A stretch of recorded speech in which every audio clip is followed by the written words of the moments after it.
Welcome to Monster Chats, presented by Monster VoIP, where we share the tools, methods, and best practices that business leaders use to build new connections, strengthen relationships, and impact sales in organizations of all shapes and sizes. If you have any questions that come up during today's episode, please text them to 424-378-6966. Please welcome the founder of Monster VoIP, your host, Colin Mitchell. All right. On today's episode, I'm going to be talking with Danny Brown. Danny and I are going to be talking about channel management, alliances, marketing, business development, sales, operations, and management. I'm Colin Mitchell, the host of Monster Chats and the founder of Monster VoIP. Danny is a result-oriented leader with a track record of performance in high-growth organizations and has the ability to leverage insight and vision while developing strong teams to achieve strategic and tactical initiatives and institute best practices. Danny, welcome to Monster Chats. How are you? I'm doing well. Thank you for having me on board. So excited to be here today. Yeah, I've been looking forward to having you on here. We connected on LinkedIn and found out that we had a lot of things in common. So I'm really excited to learn more about your story. And so let's just jump right in. And tell us where it all started. Where did you grow up as a kid? And then, what led you to becoming an entrepreneur? That's a great question. I hope not to get too deep, but I grew up as a military brat, traveled all over the world, grew up with 4 boys in the family. And great thing about it is that you get to experience culture. You get to experience a lot of different things from different people from all over the world. I even grew up in Korea. Several tours my father did. 8 years I spent there, and I actually speak the language fluently. So when people ask me, how's it that you can speak the language, read and write the language, I tell them it's very simplistic. It's only 24 consonant and vowels. You memorize that, it's phonetics. It's easy to go. So after that, came back to the United States, finished off my high school years in Seattle after Germany.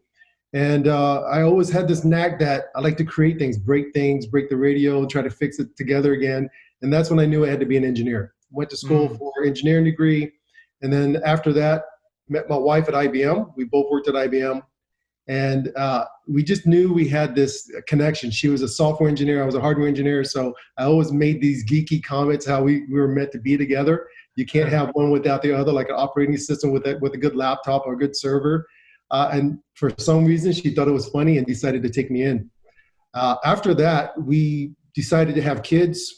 After our first child was born, we realized that it might be a good idea to use our technical background in order to help serve the community better. And that's when we first began our own company, our own value-added reseller business.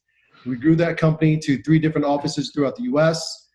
We transitioned it from a value-added reseller business to a managed service provider business because, as we all know, selling hardware, there's not much money in it. There's not much margin in it, so you have to sell a lot of it. And then right when we had our second daughter, I was about to close a $4 million deal in California, open up a 4th office.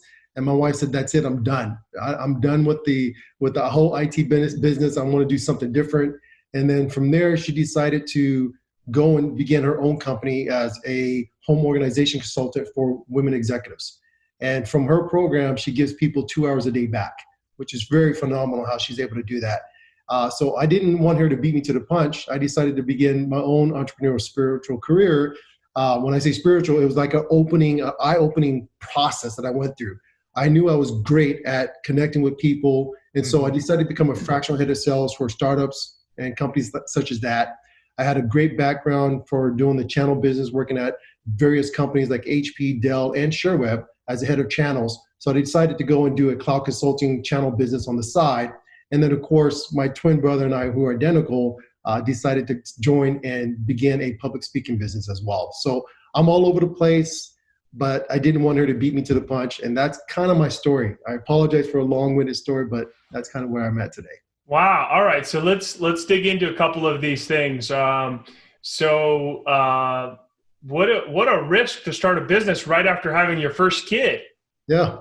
It was crazy. No sleep and running a business. As you know, being an entrepreneur yourself, if you don't work, you don't eat. So you're working 40, 50, 60, 70, 80, 90 hours a week with little sleep. So if I'm not going to sleep because the kid's up, might as well do some marketing, or might as well go do some sales, or might as well do something.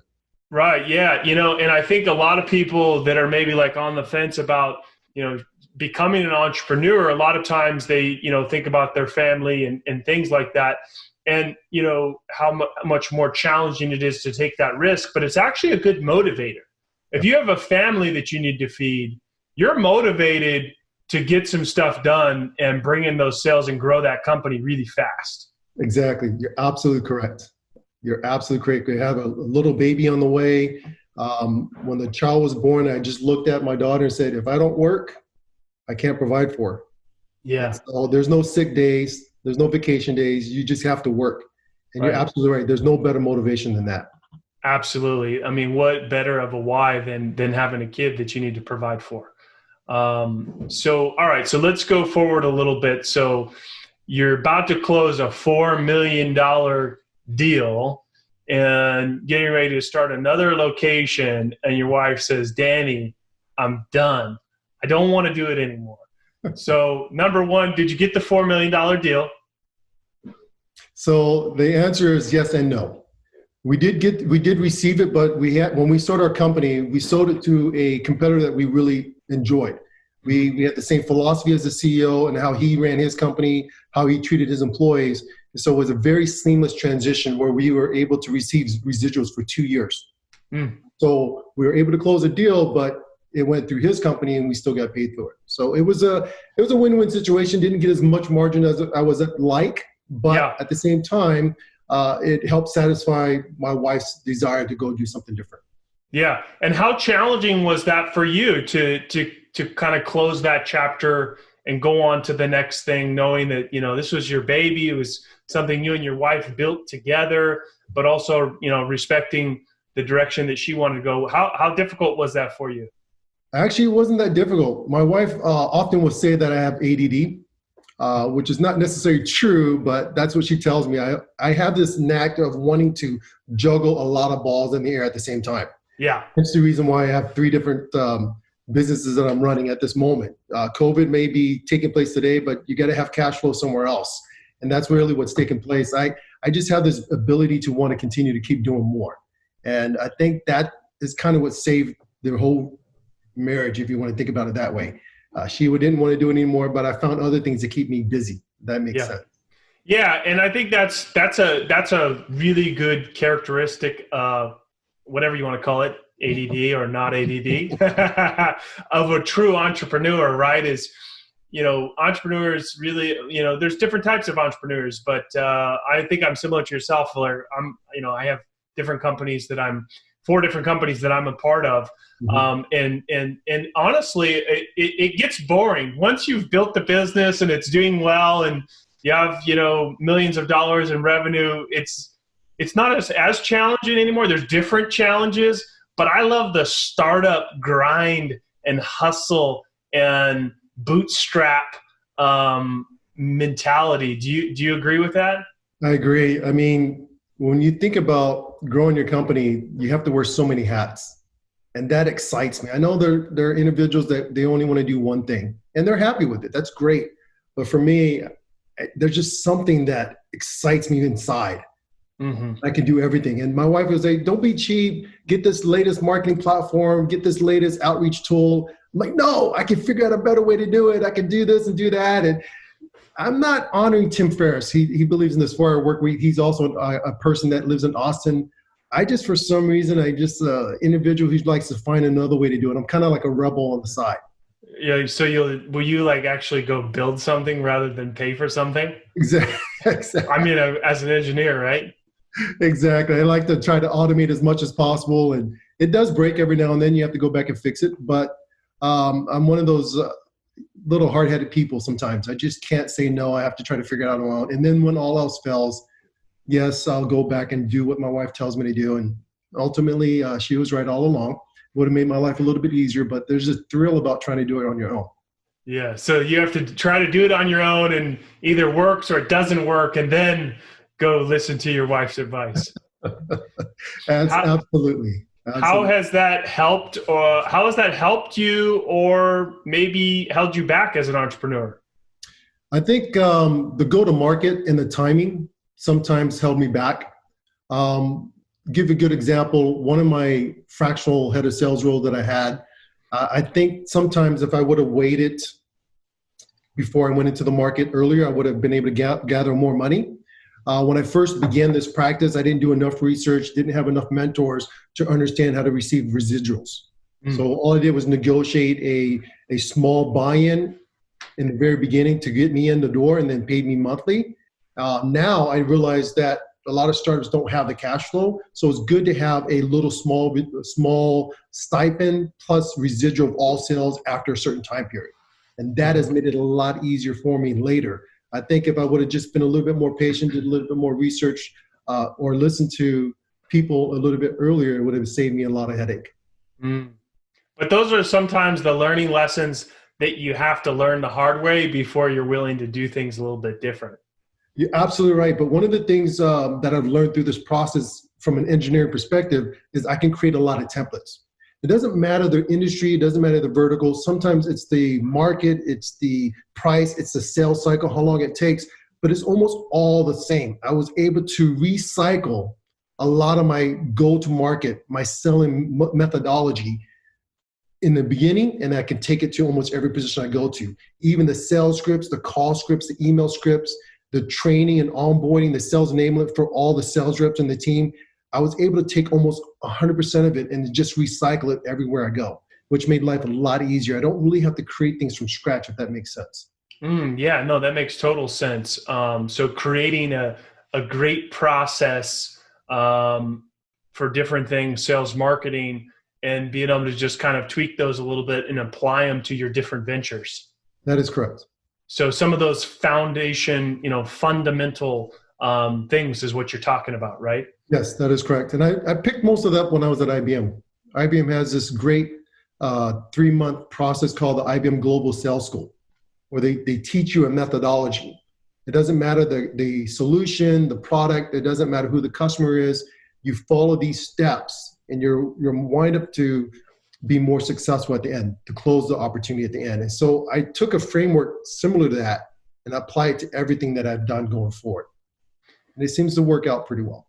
Yeah, I mean, you have such a diverse, unique, diverse set of skills, right? I mean, engineers typically, I don't know, do you see most engineers as great sales and marketing people as well, or not so much?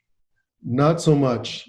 When you think about making that transition, it's very difficult. I'm very logical. I like to plan every step as much as possible. When my wife met me, she always made fun of me because I was an engineer and a military person at the same time. All my clothes were in order of color, of seasonality. And so she said, "Why do you do all that?" I'm like, "Look, I get up at 5 o'clock in the morning. It takes me 2 seconds to walk in, pick out the outfit for the day, and I'm done.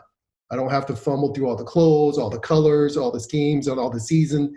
And she always thought that was funny. So that really what began how my thought process began going forward for everything that I do in life. And that's really what helped. Interesting. Yeah. And so with sales and marketing, it's not always so straightforward path, right? There's very different variables and speed bumps and changes and pivots and markets and trends and things that work, that don't work. There's not necessarily a blank template or path to success in those areas. No, they're not, but it's a fun challenge. The way I look at it is, in the very beginning, you have that elevator pitch. You have to be able to tell your story in a way that's effective. And then you have to let the person know that you're communicating with. And this is really where I received a master's degree in communication. Just because I'm speaking with you, if I'm not talking to you in a way that you understand, the communication is not effective. So it has to be done in a way that's effective. So when I think about a customer, I have to understand, what is the customer thinking? What are they going through? So for me, I love the challenge. That's where I have to think in my head, how can I take the template that I've created and how can I craft it in a way that that individual feels that I care about them, that I care about their company, their product. And at the end of the day, once I earn that trust, then how can I add more to that credibility through who they know and I know, the commonality, and then what's important to them to be successful? What do they need so that they can look good in their employer's eyes? Once I get all that done, then I pitch my product. I don't ever pitch the product until the very end when I've gotten all these yeses. If I can get a person to do this enough times, then objections will be very easy to overcome. If I try to go in the very beginning, my product is better than this competitive product, better than that competitive product, I can't win. I have to go in, and that's why I love the challenge of sales. And that's the reason why I did the transition from engineering to sales, because it was some type of challenge I've never met before. It was really fascinating to me. And that every individual is important. When you look at that individual and understand what he or she's going through and what is important to them, you have a little bit more empathy. You slow down a little bit. You're willing to tell yourself, like, if I don't win the sale, it's okay. I want to make sure that this person gets the best product so that he or she can do their job effectively. And that has always helped me close more deals than not. Yeah, I totally agree with that. It's really a mindset of putting the people first over the profit. And if you do that, the profit comes, right? So, but really digging deep in their needs, their desires, what makes them tick, what you're going to solve for them, what their challenges are, what it means for them professionally, what it means for them personally, by helping them solve or achieve those things. And then the sale, can or cannot take place based on how those conversations go. But you'll know very early on whether you can help them or not. Exactly. You're absolutely correct.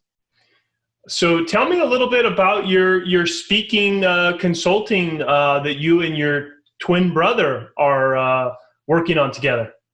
Yeah, that's a great question. I appreciate you bringing that up. My twin brother and I grew up very inseparable. We actually even went to college together. Different degrees. He did business, I did engineering, but we were inseparable. And then we had a competition, who could run for president. So we ran for president of our schools. I was a Mr. School of Engineering. I was a president of the American Society of Mechanical Engineers, president of NAACP organization that we had in there, IEEE organization. I was the president of that as well. So we competed against each other at our university. Who's going to be the president for the university? So we just competed everywhere we went. From there, we were able to realize that we were pretty good in front of people. We can make them laugh. We can draw the crowd in. And that's when we realized there was power in storytelling. We were able to tell our story, how we grew up identical, grew up in different places around the world. So it just became very fascinating. And then one day my twin brother said, we should help people with this. Everybody's different, but if they can improve their public speaking skills, they can actually enhance their career, enhance their confidence. And so he began this program where we created an 8-week online program where people can walk through the program to become better, effective public speakers. We don't have to do it in person. We actually do it online. We have modules where people have to go through the modules. By the end of it, I think it's a lot more effective than Toastmasters, in my personal opinion. Mm-hmm. Okay. And then, so when did you guys start that? We started effectively about 2 years ago. My brother's been doing it off and on for about 5 years. We've got some contracts that we've been able to close together, which is great. We do virtual training right now. Even my former employee up in Canada, in Quebec, has signed up to be one of our customers for a virtual training session where we train their whole sales team, even their customer success team, to be more effective on the phone. How can they project their voice? How can they speak with confidence and happiness? I don't want to speak to somebody that's not happy about the company they're working with or the product they're selling. So we were very... what I would say, competing with each other. Who can close the most sales opportunities, the most public speaking opportunities? It's been great. It's been awesome. I love working with my brother. I love competing with him. We have what we call bets that we do against each other every week. Which is I was just going to ask, it sounds like you guys have been competitive with each other from the very beginning. And I was wondering if that still lives on. Oh, it does. When we were at university, our undergraduate university at Howard University, we had this competition. Whoever had the lower GPA had to do the other person's laundry for the semester. And I was doing a double major, mechanical engineering and physics. My twin brother's doing international business. And he said, look, I have the easier degree. There's no way you're gonna have a higher GPA than me. I said, trust me, I got you. So for 3.5 years, I did his laundry. In the fourth year, straight 4.0 GPA, he came in at like 3.85 or something like that. And at that point, he didn't even know how to do laundry. Didn't. Every day I had 3 or 4 outfits. I would just put on a shirt. No, I don't like this. And I would throw it in the laundry bin just so he would do the laundry. That's how much I really wanted to get him back. Oh, that's hilarious. And so what sort of things do you guys do these days to compete with each other? So we do workout competitions. Who can do the most push-ups, the most pull-ups? If I'm eating something that I shouldn't eat and he's not eating the same thing, we get to this competition. Okay, who can go the longest for fasting? For example, we'll do a water fast, or who can go the longest not eating sweets? Just dumb stuff that twin brothers like to do. We have Yeah, dishes like that. that's some next level competitiveness there. What's your brother's name? David. David. So if you had a speaking gig and he showed up, would people know any different? They won't. They won't. We sound alike. We look alike. We talk alike. I think the only thing that would make a big difference is if they saw us side by side and they realize, okay, one person has a little bit skinnier head than the other. And that's only because I was born first. I went through the canal first. They'd have to. Wow. Okay. Wow, that's awesome. So tell me, what are some of the biggest challenges that you've faced as an entrepreneur overall or recently? Well, I would have to say number one is the credibility. Most people don't know who I am. They look at my employer count of employer number one, and they ask, hey, can you really help my company? Can you really grow my business? And I think sometimes you have to overcome that hurdle. And if I get to the door and they let me in, I'm able to tell my story effectively to where they let me have a at bat. That's what I like to call it, at bat. So that's been one big challenge. The second is really knowing how to allocate my time. As I stated in the very beginning, I have a little ADD sometimes, and I have 3 different businesses I'm trying to run. Is how do I spend the right amount of time at each business to make sure that they're all well-oiled grease machines? Yeah. And that's really been, it's been a very big challenge for me doing those 2. Oh yeah, I totally understand. But I always say, you got to go where the money is. Wherever there's the biggest need, and that could change, right? You're absolutely correct. You're absolutely correct on that. Awesome. We're going to take a quick break just to tell you what we do here at Monster VoIP. We started Monster VoIP, frankly, because we were sick and tired of getting gouged on our business phone bill and getting dropped calls. Today, we serve over 6,000 customers. We're passionate about saving businesses money and giving them the features that they need in a modern tech stack for today's companies.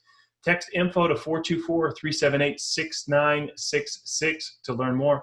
I've been talking with Danny, and we've talked about a ton of good things. I've really just enjoyed learning a little bit more about your story and your twin brother and the competitiveness that you guys have. And you also started your first business with your wife, just like myself. So before I let you go, is there anything else you want to let people know? Where can they find you online, and where can they find out more about the things that you're doing?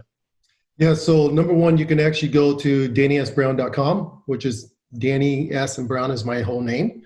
You can actually find me on LinkedIn, or if you're trying to learn more about executive coaching or public speaking, go to dsbleadershipgroup.com. So David, Danny, S. Brown, our full name, we decided to use our initials DSB, and because we're a team, it's leadershipgroup.com. Those are the 3 ways you can find me. Fantastic. Thanks so much, Danny. If you are listening to the podcast, please subscribe, share with your friends, and we're listening for your feedback. The show is all about you. Thank you for tuning in for another episode of Monster Chats, presented by Monster VoIP, where we share the tools, methods, and best practices that business leaders use to build new connections, strengthen relationships, and impact sales in organizations of all shapes and sizes. If you have any questions from today's show and want to reach us directly, please text your question to 424-378-6966.